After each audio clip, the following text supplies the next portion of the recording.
Então vamos conversar um pouco hoje sobre tratamentos utilizados em oncologia de cabeça e pescoço.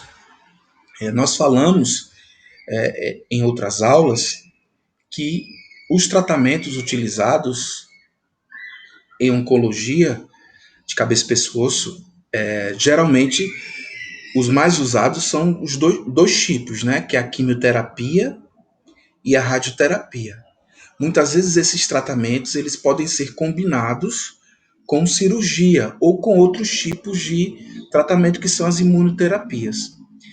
Entretanto, os mais utilizados, os mais conhecidos que a gente vai mencionar sobre eles hoje, será a quimioterapia e a radioterapia. Então, os principais tumores malignos de cabeça e pescoço, eles podem ser tratados através da quimioterapia, que refere-se à utilização de compostos químicos, que são quimioterápicos propriamente ditos, ou hormonioterápicos, ou bioterápicos, ou imunoterápicos, ou alvoterápicos, administrados continuamente ou em intervalos regulares, destinados a eliminar ou interromper o crescimento das células cancerígenas. Então, como conceito geral, sabemos que a quimioterapia se utiliza desses compostos químicos. E qual seria a finalidade da quimioterapia? A gente pode afirmar que ela tem quatro finalidades básicas: a curativa, onde o controle completo do tumor é derivado desse tipo de tratamento; a adjuvante, quando a quimioterapia é seguida à cirurgia tumoral, tendo o objetivo de erradicar células residuais locais ou circulantes, evitando metástase. Quando ela pode ser também neoadjuvante, quando é utilizado antes da cirurgia ou da radioterapia, com o objetivo de reduzir parcialmente a massa tumoral; e paliativa. Não tem como objetivo a cura, mas somente o alívio da sintomatologia, melhorando a qualidade de vida e sobrevida do indivíduo. Sendo assim, podemos classificar a ação dos quimioterápicos de duas formas. Ele pode agir segundo a ação do ciclo celular ou pode ser classificado de acordo com a natureza química. Então, para isso, essa classificação ela se norteia basicamente nos ciclos específicos e inespecíficos que a doença tem. Então, aqui a gente tem, por exemplo, um diagrama mostrando que, a depender do ciclo celular, seja ele na fase de divisão, na fase de crescimento, na fase de síntese, na fase de crescimento, mais uma vez, esses agentes eles podem agir. Então, por exemplo, quimioterápicos alcaloides de plantas taxanos, eles agem, por exemplo, na fase do ciclo celular. Aos agentes alquilantes, antraciclinas e antibióticos antitumorais, geralmente eles agem na primeira fase do crescimento celular. E assim por diante. Então, dependendo do grupo farmacológico do quimioterápico, ele pode agir em uma dessas fases do ciclo celular. Então, por isso que a gente categoriza esses quimioterápicos a depender do ciclo celular e também do agente químico utilizado. Com isso, nós temos principais grupos de quimioterápicos que podem ser usados e de que forma eles agem na célula. Então, a gente tem uma série, uma gama de quimioterápicos aqui representados, com sua ação específica, vinculado ao tipo de droga. A saber que os quimioterápicos utilizados com maior frequência nos cânceres de cavidade oral e orofaringe são esses aqui representados. Lembrando que a ação desses quimioterápicos pode ser individual, então, dependendo do tumor, os pacientes podem fazer uso da cisplatina ou da carboplatina, do 5-fluoracil, da paclitaxel, do doxetaxel e da hidroxiureia. Então, esses são os principais agentes quimioterápicos usados em oncologia de cavidade oral e orofaringe.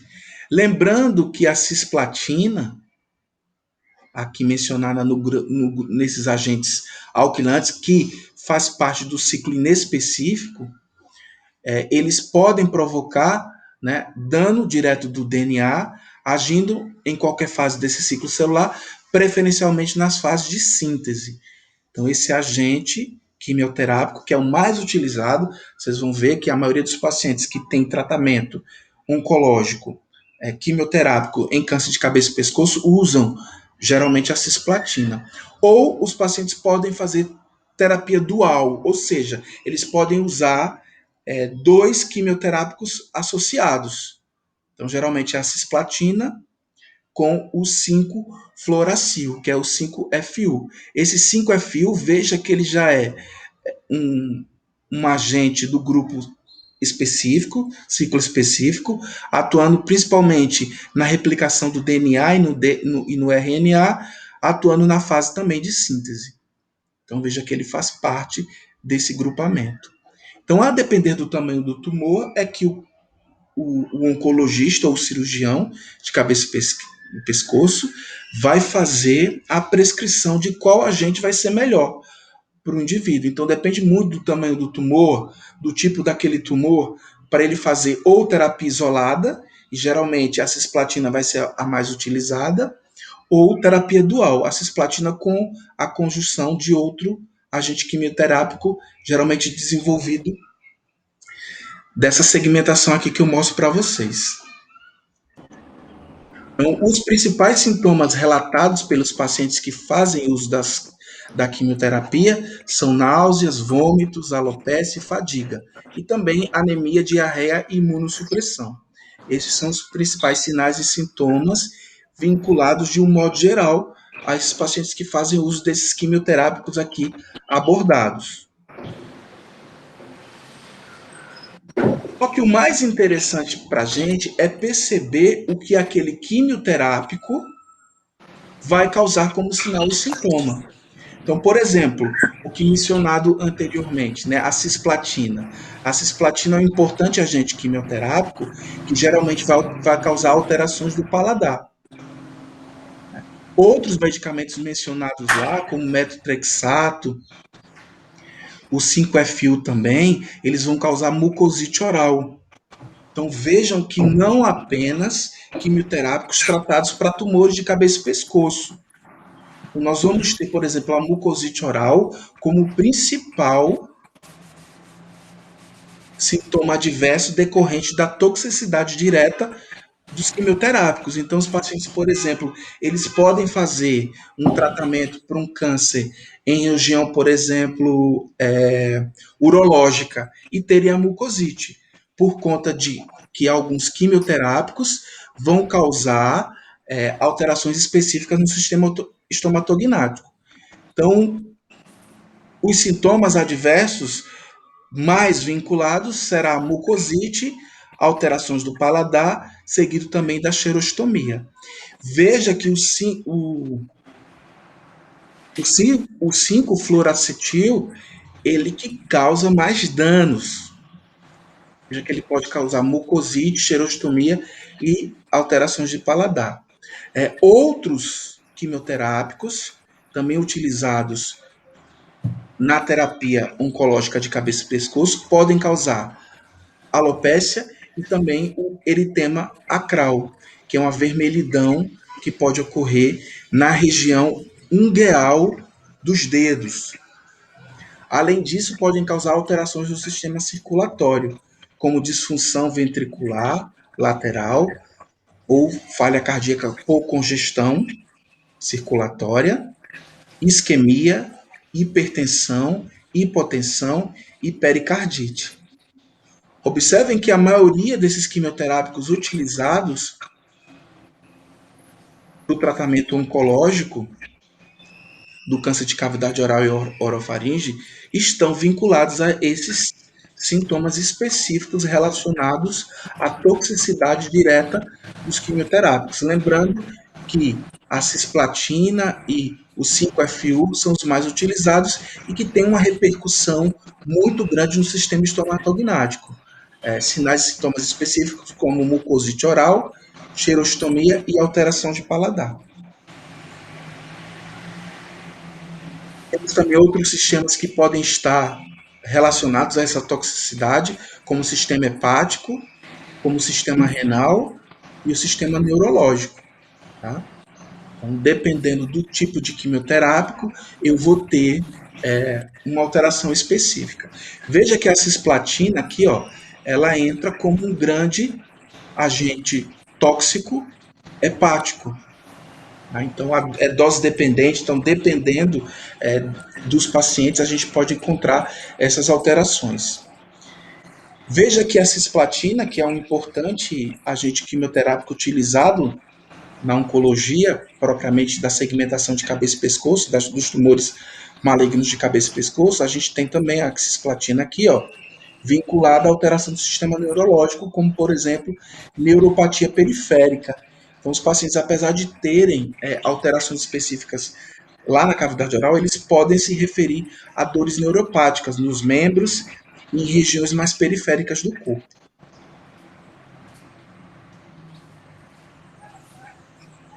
Já a radioterapia é um método local ou loco-regional de eliminação ou redução da massa tumoral por intermédio da emissão direcionada de radiação ionizante. Então veja que eu falei lá para vocês, ó, que a radiação ionizante ela também participa do ciclo celular tumoral. Veja que a radiação ionizante está mais vinculada à fase de divisão celular e à fase de crescimento celular, principalmente a segunda fase do crescimento celular tumoral. Essa radiação ionizante, ela é medida por grays ou centigrays. Geralmente, o aparelho que vai emitir essa radiação tem um áudio ligado, tá dando muita interferência. Não sei de.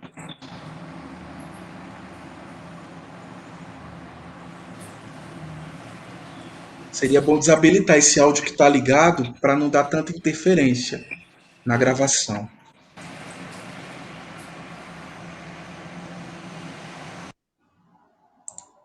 Aí ficou melhor.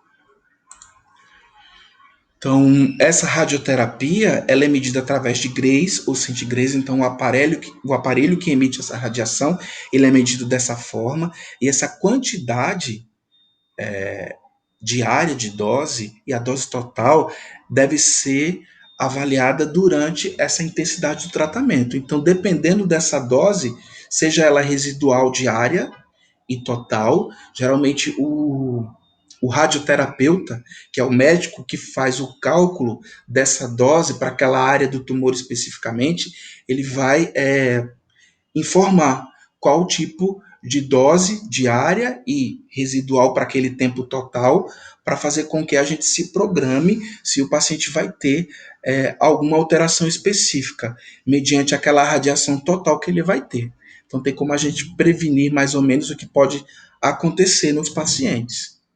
Essa radioterapia de intensidade modular, o IMRT, então a gente tem aqui, por exemplo, o aparelho que faz essa radiação. Veja que é confeccionado um capacete onde ele vai ser recortado para que o aparelho seja direcionado para a radiação específica em cada área da cabeça. Então, o radioterapeuta ele consegue calcular quanto de intensidade de dose vai ser mencionado naquela área.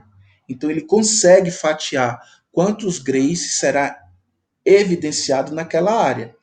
E veja que ele consegue também categorizar quais áreas nobres serão atingidas e quais áreas nobres serão poupadas. Então vejam aqui ó, no esquema, mostrando que a radiação toda vai ser emitida por toda essa região da cabeça, e vejam que a área mais tumoral vai receber essa radiação total aproximada aqui de vermelho, e essas outras áreas nobres, como glândulas salivares e região periférica aqui, ó, vai receber a quantidade menor de radiação. Então a gente tem 70 graces para essas áreas e 60 graces menos nobres, enquanto áreas mais nobres, como glândulas salivares e medula espinal, tendo uma radiação menor. Então, a alteração da dose em função do campo a ser irradiado, concentrantes doses maiores para o tumor e doses menores para os tecidos normais, aquelas áreas nobres. Então, geralmente, né, as glândulas salivares para a região de cabeça e pescoço, elas são poupadas, né, porque elas têm um aspecto fisiológico interessante para aquela área de cabeça e pescoço. Então, envolve a delimitação criteriosa desses campos e a definição da dose para cada um deles. Então, essa radioterapia ela é prescrita por um médico especialista, que é o radioterapeuta, para fazer com que essa área seja irradiada basicamente com o tumor e poupando as regiões nobres, os tecidos que estão normais. Outras técnicas de radioterapia podem ser impregnadas para justamente minimizar a lesão de áreas normais, de áreas que não têm o tumor. Então a gente tem, por exemplo, a radioterapia guiada por imagem, que em oncologia de cabeça e pescoço é usada, que geralmente se visualizam imagens tumorais, permitindo o hipofracionamento e o escalonamento da dose. Então, quando é um tumor difuso que está avançado demais e pegando áreas muito nobres, então a radioterapia guiada por imagem, ela é realizada. Então veja que ele consegue fazer, ó, todo o mapeamento, aqui a imagem mostrando, né, a região, o equipamento de radioterapia que faz a irradiação, ele consegue escanear e ver a dose específica naquela área, tentando poupar, né, a dose vinculada à região normal. Então é um equipamento extremamente moderno e novo. Aqui no UP, né, lá no CUC, a gente já tem esse equipamento. A radioterapia estereotática, que se aplica a dose única, porém com extrema precisão no alvo. Então são equipamentos que eu consigo fazer a radioterapia específica. Então, geralmente, esse equipamento tem uma limitação porque são em tumores menores, em tumores mais específicos, principalmente na região de hipófise, é muito utilizado, onde os tumores eles têm um volume menor. A bracterapia, para alguns tumores de difícil ressecção cirúrgica, em que se coloca material radioativo diretamente em contato com a região tumoral. Geralmente a bracterapia ela não é muito utilizada em região de cabeça e pescoço, porque requer, por exemplo, ó, a difusão de várias áreas. Então, geralmente, outras áreas como mama e próstata, a bracterapia é mais realizada por ter uma massa tumoral maior, bem mais abrangente, e muitas vezes se consegue colocar vários dispositivos que conseguem mediar radiação. Geralmente na cavidade oral a gente não consegue colocalizar esses equipamentos aqui, ó, que ficam individualizados, a gente não consegue colocar na região do tumor, por exemplo, na cavidade oral, por terem uma anatomia muito mais complexa quando comparado com a região de mama e com a região, por exemplo, de próstata. E quais seriam os efeitos adversos que essa radioterapia pode gerar? Ela pode gerar efeitos imediatos, que são aqueles observados durante ou imediatamente após o encerramento do tratamento radioterápico, mas que regridem em 4 a 6 semanas.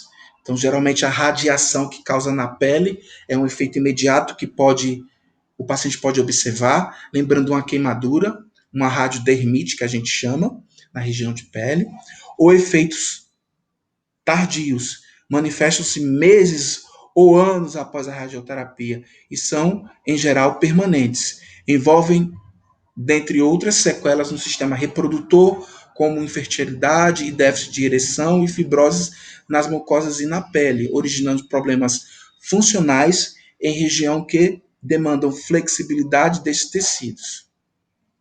podem ainda surgir neoplasias secundárias ao tratamento radioterápico 10 a 15 anos após o encerramento dessas doses. Né? Então, por exemplo, alguns tumores se fazia radioterapia, mas com o surgimento de neoplasias secundárias, alguns tumores não são tratados dessa forma mais, porque durante um período mais longínquo pode se ter recidiva dessas neoplasias.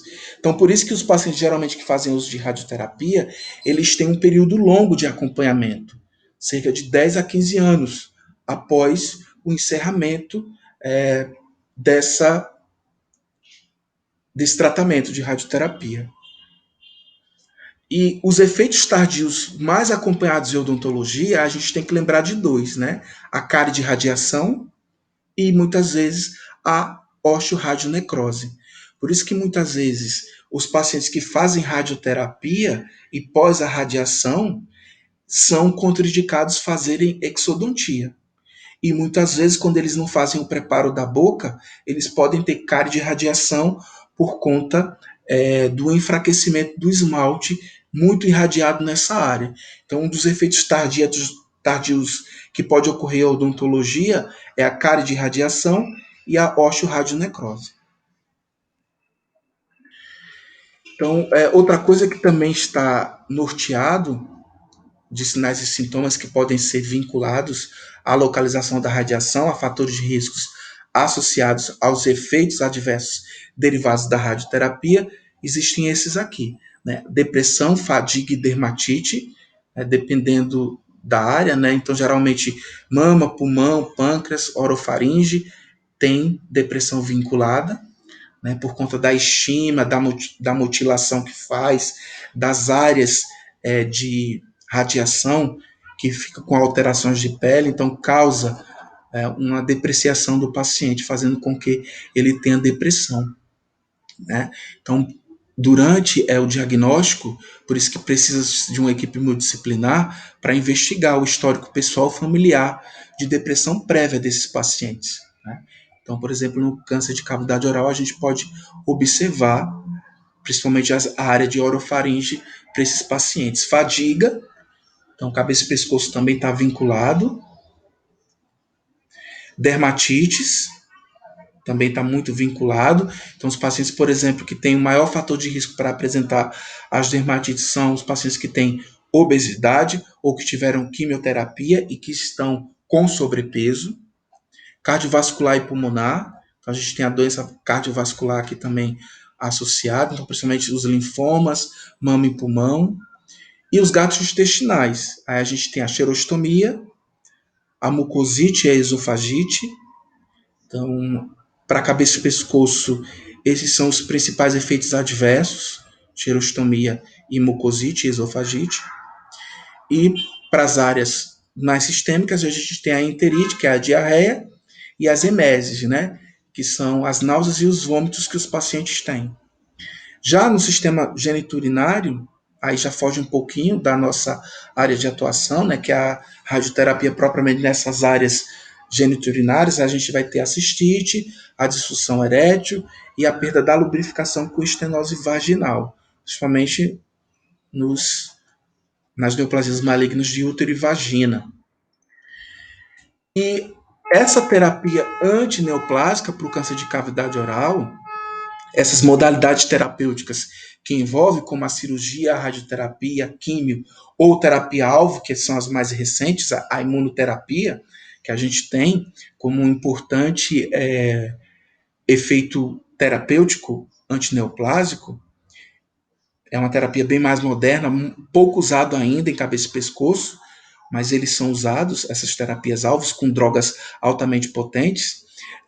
Essa prescrição desses agentes antineoplásicos, eles dependem basicamente do sítio primário do tumor, do grau de diferenciação, do estadiamento, que a gente já conversou, da idade do paciente e também das condições sistêmicas gerais que o paciente tem. Então, essa prescrição do tratamento, tanto de químio, de radioterapia, principalmente, que foi o que a gente comentou aqui na aula de hoje, eles dependem basicamente desses fatores, como o tamanho do tumor, o sítio onde ele está, a localização anatômica, como ele vai se diferenciar, o estadiamento, a idade do paciente e a condição sistêmica que o paciente tem. Então, saber e entender isso é importante, tanto para o médico que vai fazer a prescrição da terapia antineoplásica, como também do dentista, que vai fazer tanto a prevenção para essas alterações todas que a gente acabou de falar, que a gente vai falar em outras aulas, em aulas futuras, sobre o manejo que a gente pode fazer para minimizar os efeitos dessa terapia, como também durante o tratamento e pós-tratamento. Tá? Então, essas terapias, muitas vezes, elas vão dificultar, sobretudo, a qualidade de vida dos pacientes, fazendo com que eles tenham, de fato, uma qualidade de vida maior ou menor, a depender desses fatores que devem ser avaliados. Por isso que é sempre pensar que, por mais que o dentista não faça o tratamento específico, a prescrição do tratamento, ele pode estar tanto na prevenção, para minimizar esses efeitos, quanto durante o tratamento, quando os pacientes têm os efeitos, e depois, quando o paciente tem muitas vezes uma alta ou para essas sessões e quer ter uma qualidade de vida. Então, tanto antes, durante e depois, com certeza o dentista tem que participar e conhecer os efeitos que essa terapia antineoplásica pode vincular. Então depende do estadiamento, aquele que a gente já falou. Então essa classificação do estadiamento dos tumores malignos, ela sobretudo vai fazer com que a prescrição do tratamento seja vinculado. Obviamente que quanto menor for esse estadiamento, o grau desse estadiamento, melhor será o prognóstico, porque o tratamento ele vai ser melhor condicionado. Né? E quanto maior o estadiamento clínico desse indivíduo, mais difícil será a modalidade terapêutica que vai ser abordada. E a gente fazendo associações desses tratamentos, dessa terapia antineoplásica, vai ter um prejuízo muito grande para o indivíduo. Então, veja, aqueles pacientes que fazem cirurgia, rádio e quimioterapia, eles com certeza vão ter um curso de tratamento muito mais danoso, muito mais prejudicial, né, para ele, né? Então, isso tem que sempre ser lembrado.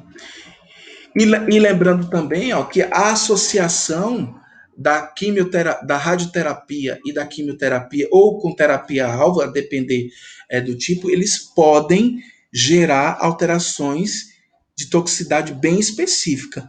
Então, vejam que aqui, ó, nesse diagrama, nessa tabela, mostra que a mucosite é a principal alteração vinculada a efeitos adversos, seja da radioterapia, da quimioterapia ou da terapia-alvo, independente da área ou da localização que eu tenha.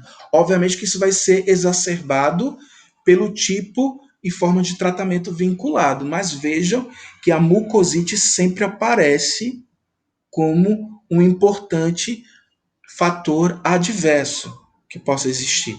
Tanto que é a principal alteração que nós iremos tratar e conduzir para que o paciente possa vir a ter uma qualidade de vida melhor. Então a gente vai falar mais à frente que existe uma prevenção para essas mucosites, para fazer com que elas sejam vinculadas, né, ao paciente de forma mais branda e quando aparecem ser tratadas imediatamente. Então elas são as principais. Vejam que a xerostomia também aparece, ó, como a principal alteração, seja na radioterapia ou na quimioterapia, concomitante ou associada, né? E outras alterações mais específicas, como dermatites, também aparece, sendo numa intensidade menor, atrofia de mucosa e fibrose. Tá? Então, lembrando que a mucosite, dependendo do tipo de tratamento, devido à gradação do risco dos efeitos adversos, ela está vinculada de uma forma mais intensa quando comparado com as outras alterações.